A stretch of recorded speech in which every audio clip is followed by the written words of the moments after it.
Good morning guys, and thanks for clicking on the video. This is just going to be a quick tip on how to remove a broken bolt from an LS style cylinder head. From what I understand, this is a really common problem. I actually seen so many at the junkyard and on my own car here that I thought maybe it was some kind of stud and not actually a bolt, but the way GM designed their manifolds, it puts a lot of stress on these bolts here, and it's not uncommon for them to start breaking off and you get a tick tick tick in your exhaust. I'm going to be putting this engine in the Datsun soon, so one thing I wanted to do was get this broken bolt out. I have one on each side, and then we are going to be doing a couple other small things to it, changing the transmission fluid, putting oil in it, and then it's going to be dropped back in the car. Next thing is the wiring, then we're going to be firing it up and going for a test drive. So the way we're going to be taking this bolt out is by using a welder and a nut. So we're going to take the welder and we're going to plug this hole here, and with a little luck this should twist right out.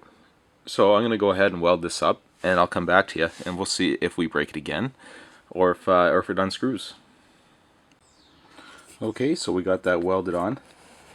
We're going to go ahead now and try and crack it off with a wrench.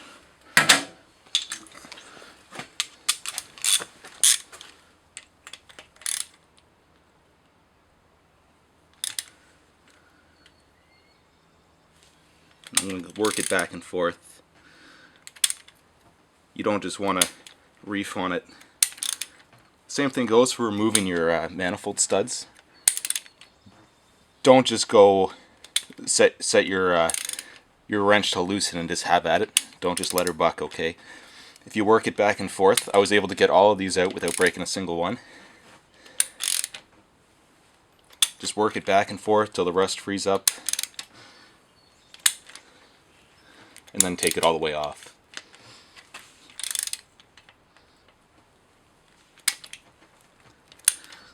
Kind of just like cutting a thread with a tap. You want to do 2/3 out, 1/3 in.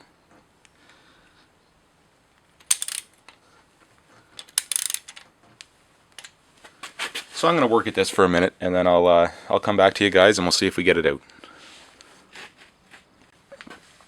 So that did it. We got the broken bolt out. It took a lot of wiggling back and forth. Wiggle, wiggle, wiggle. Wiggle, wiggle, wiggle. If I were to just crank that left and just try to lefty loosen it right out of the hole, it would have just snapped off easily right again. It was galing the threads, or whatever it's called. A bit of aluminum came out with it, so we're going to retap all the holes.